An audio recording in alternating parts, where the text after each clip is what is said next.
Hey there, my name's Niandra and I want to give some tips for Mercy now that we've gotten more used to Nerfed Guardian Angel, Reworked Healing and her new passive. Let's start with Guardian Angel and movement tips. Number 1, get comfortable being able to visualize 15 meters, which is the max range of Mercy's beam. I know it's kind of frustrating when video guides are like, oh, you want to improve, just do X, and then X is a vague concept, but this is really important for eliminating unnecessary Guardian Angels. Let's say for example, our team is pushed up by here and Hanzo behind us asks for healing. With the old Mercy, I would probably GA to Hanzo and cancel it immediately. However, I now know that I can beam Hanzo from here, which saves Guardian Angel in case I end up needing it. I have mentioned in previous videos that if you can beam Pharah while on the floor or behind cover, that will often be safer than flying out in the open, and that's even more important now. Number 2, and on that note, look out for microplays that allow you to cancel Guardian Angel early so you can start working towards your next one sooner. In my recent VOD review, I mentioned here that as soon as I got my beam on Genji, I cancelled GA to get the cooldown started. Another example of this is if you press crouch to super jump and keep shift held down, the cooldown only starts when you're high in the air. However, if you let go of shift immediately after you press crouch, the cooldown starts much sooner, which is really important to do now. Number 3, remember that walking backwards like this has a very minor speed penalty. Since Mercy can do her job while looking in any direction she wants, sometimes it is worth taking a moment to turn around, especially if you're backing off towards cover. That being said, this can mean turning your back to enemies and denying yourself information, but I still think this is worth knowing now that Mercy flies around less. Number 4, activating Valkyrie resets the cooldown of Guardian Angel, meaning it's crucial to build ult because having it ready allows you to play more aggressively. Now keep in mind, Valkyrie doesn't have constant health regen anymore, so ulting to help yourself can be really risky, but it can also still work. Valkyrie is a very flexible ultimate that can be used in pretty much any fight that's not already won or lost, providing your team hasn't used much ults themselves. Using it to reset GA isn't ideal, but we all make mistakes, and it's better to have one wonky Valkyrie every 10 games than die because you messed up your positioning and couldn't recover. Number 5, while backwards Guardian Angel does have a speed penalty, forward slingshots like this seemingly do not. This means it will often be better to quickly flick your camera view around like this rather than backwards Guardian Angel. Generally, the main purpose of backwards Guardian Angel is now to get your beam connected to allies just out of range while keeping distance. Now, you might be thinking, Niandra, I'm on console and or low sensitivity, and that's not easy for me to do. Well, my advice to you would be the same as Blizzard's, which is get fucked. Number 6, Slideable Rooftops are your new best friend. A lot of maps contain these rooftops that force the player off them at pretty decent speeds, and they can be pretty good at keeping you moving while GA is on cooldown. They can be especially useful when pocketing flying heroes and there isn't much cover available. That being said, be really careful against snipers and hit scam because you don't have a whole lot of control while sliding. Number 7, confidently being aware of enemy positions will help allow you to play more aggressively and pocket pushed up teammates. Let's say for example your team is here and going to push in with Genji Blade. If you know that no enemies are up top, you can pocket in from here without having to use Guardian Angel that much. Again, in this VOD review, my team is defending, and when Genji blades, I intentionally go for corners and crevices to hide myself while GA isn't ready.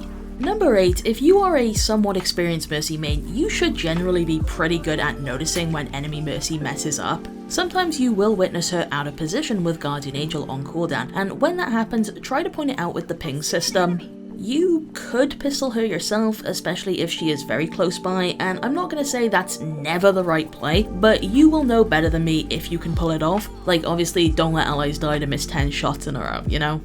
Number 9, when you Guardian Angel, do your best to end flight near or around cover. Generally you can do this by cancelling flight early or bunny hopping towards corners. When playing with flying teammates, it can be really important to track their mobility cooldown and predict when you think they'll reposition so you don't get left behind. This means you often want to play safe and save Guardian Angel until they move so you can immediately follow.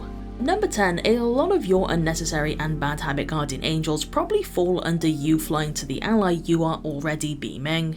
Generally, you need an active reason to do this now, such as keeping your beam connected or repositioning. If you fly to the ally you're beaming to just keep yourself moving, you will probably have a pretty bad time with Mercy. I noticed that I tend to immediately backwards Guardian Angel upon activating Valkyrie for a bit of movement without really thinking about it, and with the nerf cooldown this was causing me to be really sluggish. Looking at your own gameplay can be super helpful since you might also have some muscle memory getting in the way. Moving on, let's talk about some healing tips. Number 1, very simply, critical means an ally is any amount below half health. Looking at teammates here, Ramatra still has more health than the other two, and on one hand you may want to heal him first because it takes advantage of your increased healing, and on the other you may want to prioritize the other two because they're more vulnerable. When it comes to heal priority, it's really important to consider outside factors such as, what is my other support doing? Does your ally have a way to mitigate damage? Who is most likely to take damage based on their positioning? As a rule of thumb though, try to avoid getting stuck healing your non-critical tank for long periods of time because it can bog Mercy down. Generally, I like to get into a rhythm of treating damage boost as my default beam state, but attending to my tank when they dip below half. When they're above half health, I try to let my other support handle it if they have high healing output, unless I am desperate for ult charge or I think my tank needs us both. Number 2, generally you should be a bit wary about healing the same ally as your other support because it means you're both focused on the same thing and potentially neglectful of other teammates. That being said, Mercy's healing becomes so extremely strong now when combined, on critical allies especially, so make sure you're watching out for allies that are just eating a tremendous amount of shit. Allies tagged with your Anna's Biotic Nade can be patched up super fast, so keep an eye out for that. Alternatively, if you stand in your Kiriko's Kitsune Rush, that's very good as well. Number 3, using Valkyrie defensively to heal people is perfectly fine. 90 healing per second on critical allies is extremely good. However, you need to take into consideration the beam breakage that occurs during Valkyrie's activation animation. If your ally is actively taking damage and enough of it that they need to be saved with Valkyrie, there is a chance they'll die during the animation if you leave it too late. The way I kind of see it is this is usually the okay zone and then anything below it is super risky. If I'm in this sort of area, I really need to consider things like my other healer and my ally's positioning and things like that. Number 4, don't completely rule out flicking to damage boost while healing critical health targets, especially during important ability usage. For example, if you are healing Roadhog and he lands a hook, a tiny bit of damage boost can be especially useful now that his nerf means he isn't great at one-shotting on his own. Number 5, so in Overwatch 1 Valkyrie had this bug, right? Basically, if you were healing an ally as Valkyrie ended, you would keep healing them at the bonus rate you get during ult. However, if you switch to damage boost or change beam targets, your healing would then go back to its standard amount per second. Well, guess what? From what I can tell, this bug appears to still be in the game. This means if you're healing a critical ally as Valkyrie ends, you should continue healing them for 90 per second.